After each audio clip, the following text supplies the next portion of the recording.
Lo que se basó toda la Escritura es la obediencia a Dios. Estamos claros. Siempre tenemos que obedecer a Dios. Es principio bíblico. Pero lo que me lleva a la salvación en este nuevo pacto no es ni siquiera mi obediencia, es Cristo. Porque si me volviera a la obediencia, me estoy volviendo a la ley. En la ley no le dijeron que es por Cristo. En la ley de Moisés le dijeron por la obediencia a los mandamientos, a los estatutos, a la ley de Moisés. Pero en este nuevo pacto es Cristo. Todo es por Cristo.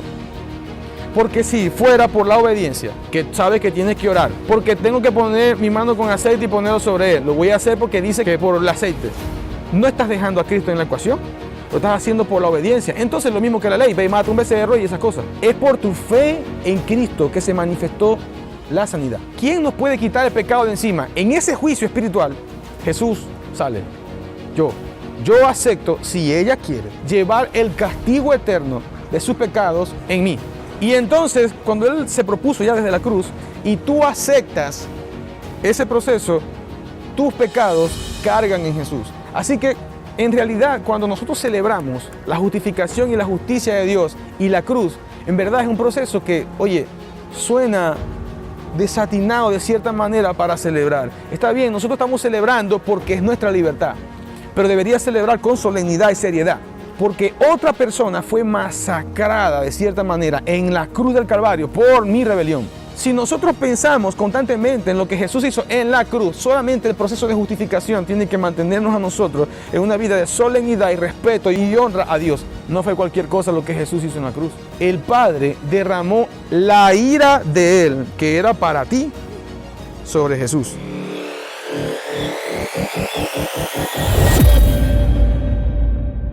Gálatas capítulo 1, versículo 4 y versículo 5, dice, el cual, Jesucristo, el cual se dio a sí mismo por nuestros pecados para librarnos del presente siglo malo, conforme a la voluntad de nuestro Dios y Padre, a quien sea la gloria por los siglos de los siglos. Amén. El título de este mensaje es Un solo camino para la salvación. Quiero compartirles 3 cosas que tomé nota mientras leía estas palabras, estas hermosas palabras que escribió el apóstol Pablo a los Gálatas. Lo primero es lo siguiente: el énfasis humano de agradar a Dios por las obras que haces, cualesquiera que sea, es una afrenta pública a la obra redentora de Jesús. Porque de una manera estamos diciendo que por mis ayunos, que por portarme bien, que por hacer una actividad, que por guardar las fiestas judías, que por circuncidarme, por una u otra cosa que pudiera estar en la ley, incluso por costumbres, entonces yo alcanzo la redención. No es así. Porque el hacer esto, estoy diciendo que ¿para qué vino Cristo? De hecho, si yo me vuelvo a la ley de Moisés, que Dios le dio a su pueblo, y empiezo a creer que por cumplirla, por mi obediencia al cumplimiento de la ley, yo voy a ser salvo, entonces, como dijo Pablo en una ocasión, ¿para qué vino Cristo? Estoy devaluando la obra de Cristo. Y este versículo base que acabamos de leer es crucial para entender esto.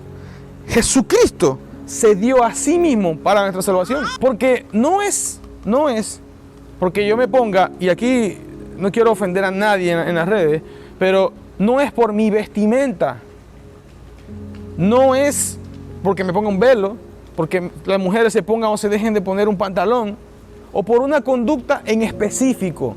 Es más, lo anoté más adelante, pero no es ni siquiera por cosas, se van a asombrar, que consideramos que son necesarias para la salvación, que alcanzamos la salvación. No, es solo por la fe en Jesucristo. Lo segundo, todo esfuerzo humano de alcanzar la salvación, por incluso tu obediencia, es un desatino que intenta devaluar lo que Jesucristo hizo.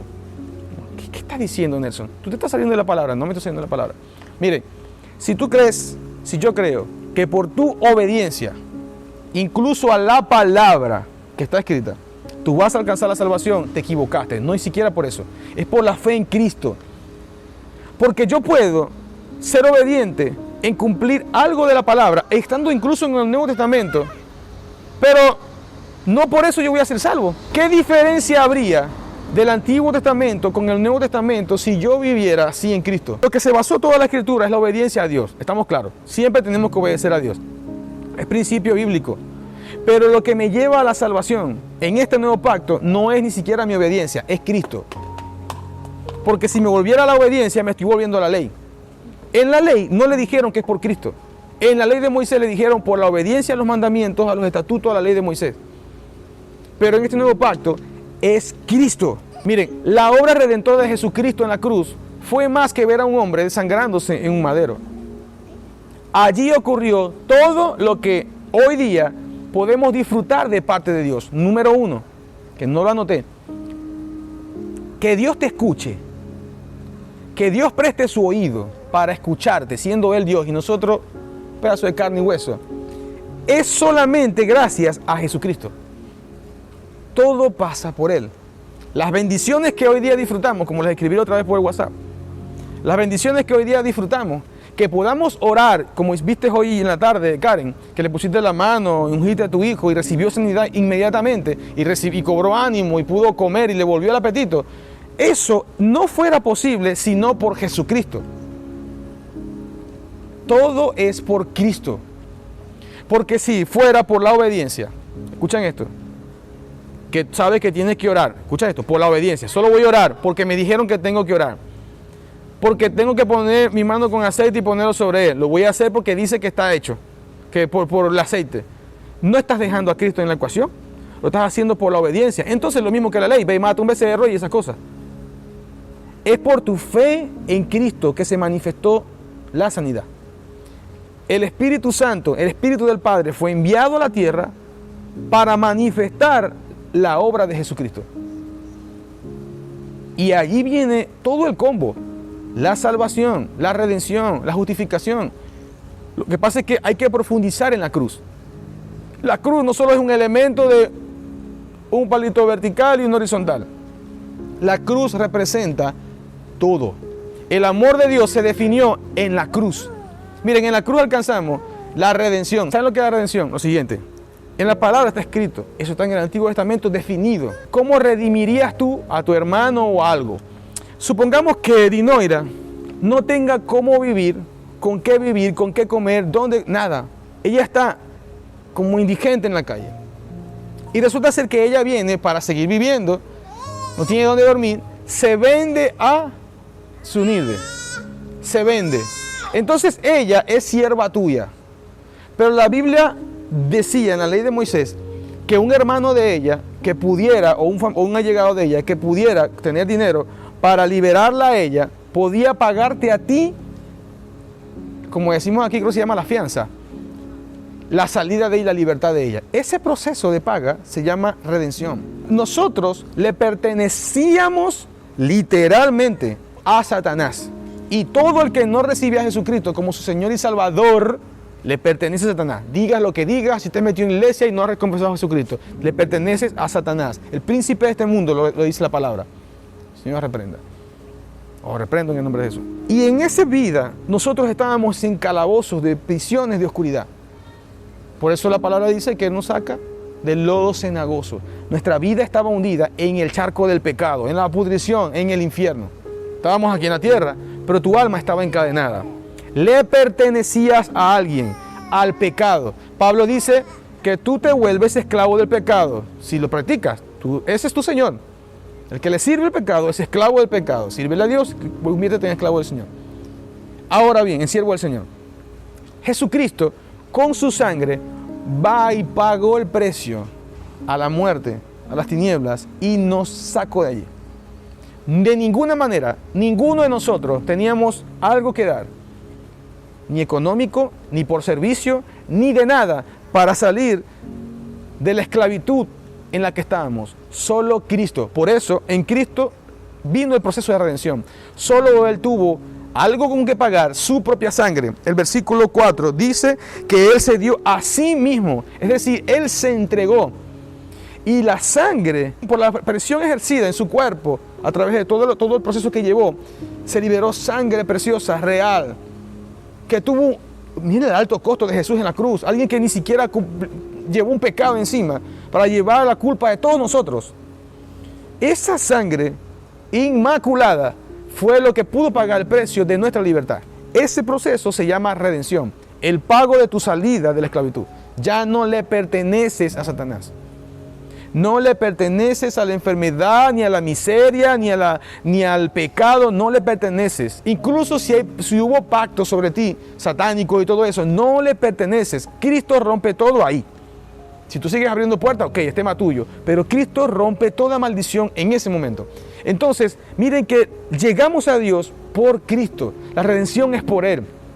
La justificación también es por Él.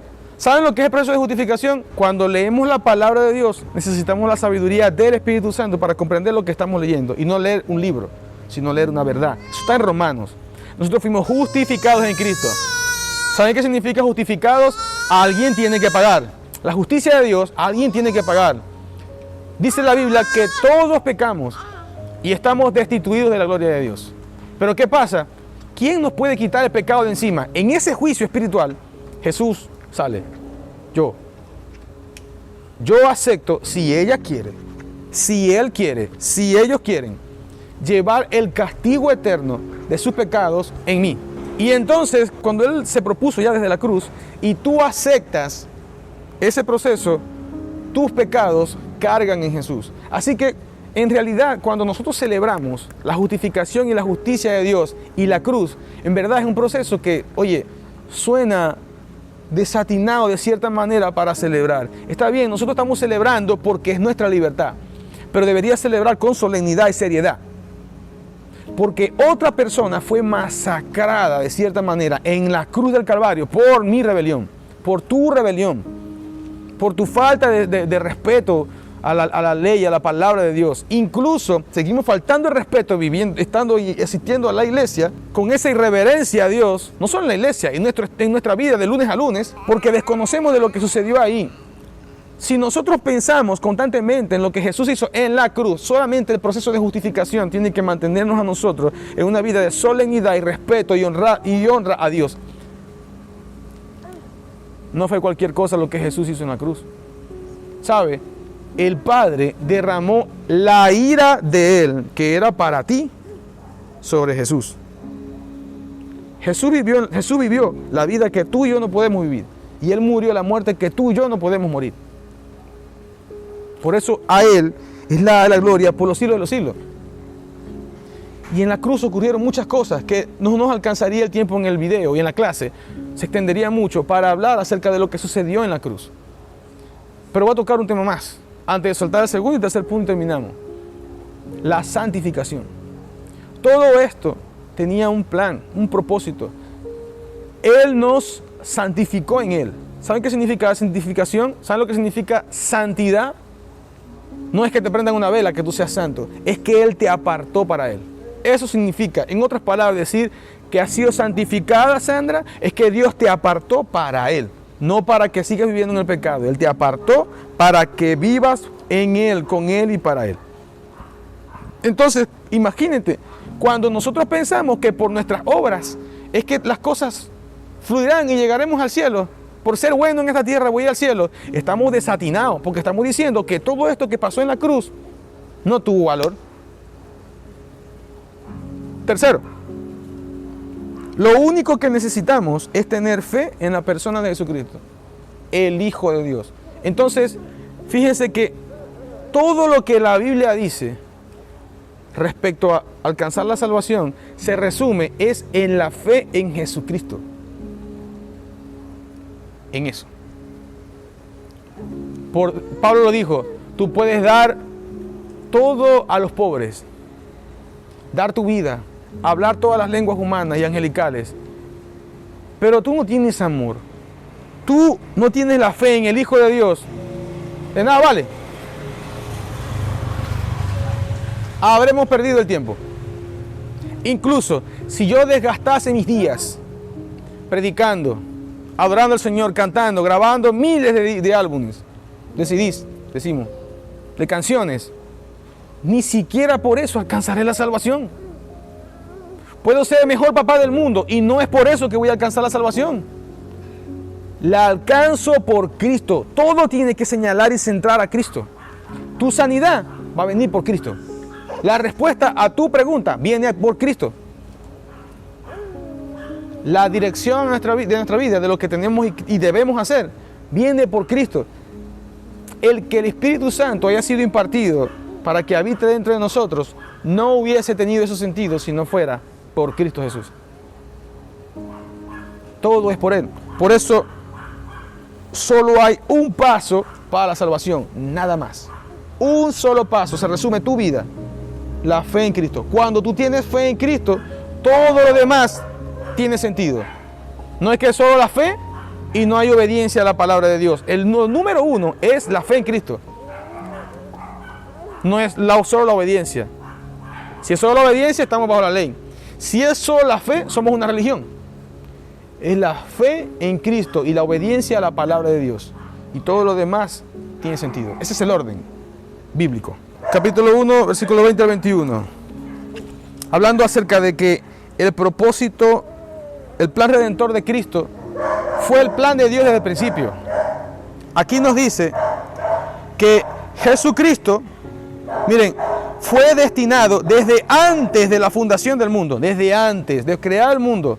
Es decir, antes de que Adán pecara, como ya el Padre sabía todo, como ya había nacido en el corazón del Padre crear al hombre, ya sabía lo que iba a suceder. Él destinó a Jesucristo. Siempre fue el plan de Dios. No fue que Él creó a la humanidad, vio que se puso todo un desorden, ay, se me salió todo de control, vamos a mandar a Jesús. No. Siempre todo estuvo planeado. Dice que Jesús fue destinado antes de la fundación del mundo, pero manifestado en los postreros tiempos por amor de nosotros, y mediante el cual creéis en Dios. Nosotros creemos en Dios es por Cristo, no por santa basura, es por Cristo. Por Cristo. Solo hay un camino. ¿Quién es? Cristo. Nada más. ¿Sí? Por Él creemos en Dios. Él, quien le resucitó de los muertos y le dio y le ha dado gloria, para que vuestra fe y esperanza sean ¿en quién? En Dios, a través de Jesucristo. Entonces volvemos a Gálatas para terminar, ya faltan 2 versículos. Gálatas capítulo 1, versículo primero al 24 y nos regresamos al 23. Tenemos que cumplir el propósito por el cual nosotros fuimos creados aquí. ¿Cuál fue el propósito? Que la gloria de Jesús sea alabada. La palabra de Dios dice que nosotros fuimos creados para la alabanza de su gloria. Algunos piensan, incluso yo cuando era niño, me enseñaron, mal enseñado, ese versículo, que Dios, a nosotros nos crearon para la alabanza de su gloria. A nosotros nos crearon para cantar. Y pensaron que decir alabanza es para cantar. Señores, nosotros no fuimos creados solo para cantar. ¿Qué es eso? ¿Quién te dijo eso? Yo sé que en otra parte de la palabra de Dios toca un poco más profundo este tema. Pero no podemos decir que fuimos creados para la alabanza de su gloria, que nos mandaron a cantar. No. Nosotros fuimos creados para que todo lo que nosotros hiciéramos, viviéramos, comiéramos, todo, apuntara a la gloria de Cristo. A Él. Solo a Él. No a tu obra. A Él. Si en tu servicio a Cristo fuiste el mejor, aún así apuntas a Cristo. Porque Pablo, de todos los que yo puedo leer en la palabra del Señor en el Nuevo Testamento, puedo decir que fue el que, vamos a decir, el que mejor se portó, pues, el que mejor sirvió. Podemos decir, yo carnalmente puedo decir, el que mejor sirvió. Aún así, ¿a quién apuntó Pablo siempre? ¿A quién predico yo? Decía, a Cristo, y a este crucificado, a Él. Siempre tenemos que apuntar a Cristo. No podemos ni subestimar ni desvalorizar lo que Jesucristo hizo. Solo Él es el camino, nada y más. Y la fe en Él y la obediencia a su palabra es el único paso que nosotros necesitamos para llegar a Dios. Cumplamos nuestro propósito de creación, que va de la mano con lo que nuestra hermana Karen hablaba en resumen de la clase del domingo. Fuimos llamados. ¿Cuál fue el llamado? Te creé para que seas parte de la alabanza de la gloria de mi Hijo. Encuentra tu propósito en Cristo. El Espíritu Santo te va a ayudar a eso. Dios me habló desde niño cuál es mi llamado. ¿Voy a actuar por emoción? No. Me debo mover cuando y de la forma que el Espíritu Santo me diga, hágalo. Porque la Biblia dice, la unción nos enseñará qué hacer. Y la Biblia dice que el Espíritu Santo me mostraría las cosas. Es decir, Él me va a dirigir. En su momento, en su tiempo. ¿Me voy a quedar esperando cruzado de brazos cuando suceda? No, también lo voy a buscar. Todos los días, de ser posible. Y Él les va a mostrar cuál fue el lugar de la asignación de su llamado. Cumple tu propósito, Sonilde. Karen, cumple tu propósito. Tú, cumple tu propósito. Tú, estás pequeña, pero cumple tu propósito. Dios llama hasta a los niños. Tú también. Tú y tú. Yo, todos tenemos que cumplir el propósito de Dios. Que la gloria de Jesús sea exaltada, no vituperada. ¿Sabes qué significa eso? No vituperada. No es que te señalen que por culpa de cómo es ella, la gente no quiera venir a Cristo. Porque diste un mal testimonio acerca de la fe. Y termino con esto, Gálatas 2:20. ¿Qué dice Gálatas 2:20? En ese proceso de encontrar nosotros la voluntad y el camino, la voluntad de Dios para nuestras vidas, que sabemos que es caminar en buenas obras, que su voluntad sea cumplida, hay un paso que nosotros debemos cumplir. ¿Qué es lo que nos está diciendo Dios a través del apóstol Pablo? Bueno, invita a Jesús a vivir en ti, por ti, muérete a ti, a tus deseos, para que tú vivas en Él. Es un intercambio. Yo me muero a mi yo en esta tierra, no física, a mi yo, quien tú eres por dentro, ¿verdad? Entrego eso a Cristo y que Él viva en mí. Sus propósitos, sus planes, su personalidad, su carácter sea formado, reflejado y cumplido en mí. A eso hemos sido llamados. Ya no vivo yo, sino que vive Cristo en mí. Significa, ya yo no voy a andar conforme a lo que yo veo. Oye, pero es que ya tengo, mucho tiempo sirviéndole al Señor como portero de la iglesia o en seguridad cuidando los carros. ¿Qué quieres tú ahora? Yo quiero hacer tal cosa. Ya va, ¿se trata de tu voluntad?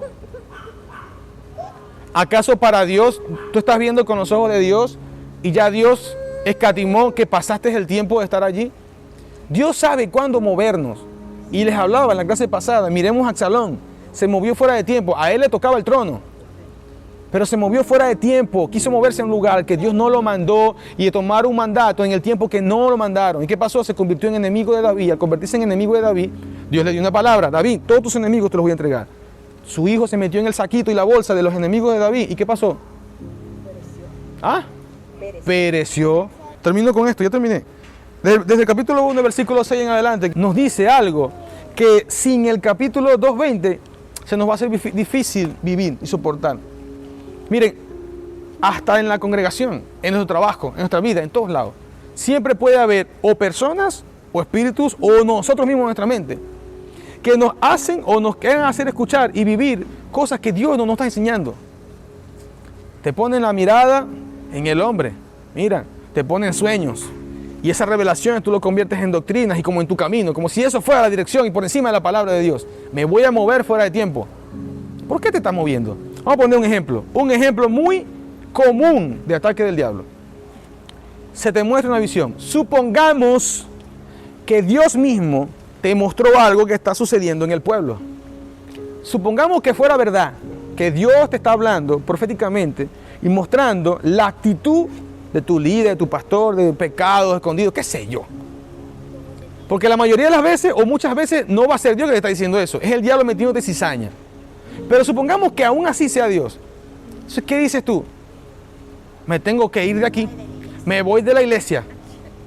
¿Por qué? Porque en esta iglesia son todos unos pecadores. Y no le dices nada a nadie, o se lo dices una vez y te vas. Miren, ¿qué dice la palabra de Dios al respecto? ¿Actuaste bien? No. Miren, Dios obró de buena mano, de buena forma. Él te mostró el camino. ¿Y qué hiciste tú? Te fuiste. Porque tú eres perfecto, eres mejor que el pastor, eres mejor que tu líder. Entonces tú crees que eres mejor que el líder que puso Dios, incluso en tu hogar en bendición, y tú te vas para otro lado. Porque Dios me mostró cosas. Así, tú no has leído la Biblia. Tú no conoces a Dios. No te caigas en mentira. ¿Sabes qué dice la Biblia? Todos los profetas a quienes Dios le mostró la condición de su pueblo se quedaron ahí a denunciar lo que estaba pasando. Ey, tú, Jesús no le dijo al mismo Herodes, dile a esa ramera que me voy a quedar aquí 3 días más y después que termine me voy a Jerusalén o voy a Jerusalén. ¿Cómo fue Elías cuando Dios le mostró lo que estaba pasando en el pueblo? Directamente en cara del rey y estaba su esposa también. No le importó, después lo mandaron a perseguir para matarlo, pero él estuvo ahí. Y todos los profetas, no solo uno, todos los profetas a quienes Dios le mostró la situación de Israel, Isaías, Jeremías, Ezequiel, todos los profetas se quedaron ahí, Amós, para profetizar y denunciar en cara de la gente, a los príncipes, a los gobernadores, a los reyes y al pueblo y a todos, lo que estaba pasando. Porque Jehová es el que desarrolla la justicia, no tú, no yo. Él es Dios justo. Y la venganza ni siquiera la tomamos nosotros, aun si fuera contra nosotros que vino algo, ni siquiera soy yo el que puedo tomar mano, es Dios. Entonces, si Dios nos mostró algo, dile a la persona que Dios te mostró lo que está sucediendo. Te vas a dar cuenta si fue el diablo o Dios que te habló, por eso, para empezar. Porque de pronto supongamos que a Sunil le dio, supuestamente Dios, un sueño, una revelación, una visión, estaba despierta, que supuestamente yo estoy robando. Entonces, ¿tú qué haces? No, el líder es un ladrón. ¿Por qué? Dios me lo reveló. Dios te lo reveló. Nunca me dijiste nada. Para empezar, incumpliste la palabra. Porque la palabra dice que es tu obligación cuando ves incluso que haya un error a mí, tienes que exhortarme con mansedumbre, con amor y primeramente por la palabra. ¿Sí? Y si ni siquiera lo estás haciendo, sino que te vas pensando que tú eres mejor que yo, porque según yo estoy robando, te fuiste altiva, te fuiste en desobediencia, te fuiste en odio a tu hermano, Dios te va a abatir. ¿Sabe por qué? Dios te abatiría, Dios te guarde. Porque Dios no tolera la altivez, ni el orgullo. Que la Biblia habla que Jehová es especialista en abatir al altivo. Y mira de lejos al altivo. ¿Cuál es el deber cuando sucede algo así? Mira, hermano Nelson, yo te vi en una visión, un sueño, un éxtasis, lo que sea. Mira, floté al tercer cielo y volví a bajar, pero te vi. ¿Qué viste? No, hermano, yo te vi que tú estás yendo para, no sé, a poner un invento ahí, para San Tomé, y tú estás traficando con oro. ¿Qué sé yo? No sé si eso es ilegal o no. Traficando con oro. Entonces, yo te voy a decir, de mí está de tener que decirte la verdad. Y si no, yo te lo voy a volver a mostrar. Hermana, pero si yo tengo como 4 años que ni voy para San Tomé, ¿quién te mostró eso entonces? Porque yo te puedo ayudar a ti a resolver ese problema. Para empezar, tienes que primero ir al Espíritu Santo, en lo que estás viendo, antes de moverte y antes de soltar la palabra. Pero supongamos que fuiste de boca suelta, decime. No, yo vi, soy profeta. Ah, viste, soy profeta. Ok, venga, decime. ¿Qué pasó? Yo te vi haciendo esto, hermana, pero yo a esa persona ni lo conozco, ni estoy haciendo lo que tú estás diciendo. Entonces tú dices, entonces no fue Dios que me habló. ¿A quién exaltaba la visión? ¿A Cristo? ¿Dañaba a mi hermano? ¿Lo engrandecía? ¿Cómo se llama? ¿Lo redarguía? Es decir, ¿nos buscaba la unidad o estaba buscando división? Todo se filtra por aquí. Deja de pensar que eres más profeta que Elías o que Isaías. ¿Qué es eso? Filtra todo por la palabra. Todo. Y seamos humildes. Y no te muevas, terminé con esto, y no te muevas de tu lugar, ni sueltes de tu lengua, antes de que todo lo filtres por aquí y esperes la respuesta del Espíritu Santo. Él te va a decir, dale play, no le digas, cállate esto. Esto no vino de mí, esto sí vino de mí. Porque si hacemos eso fuera de lugar, estamos afrentando a Cristo.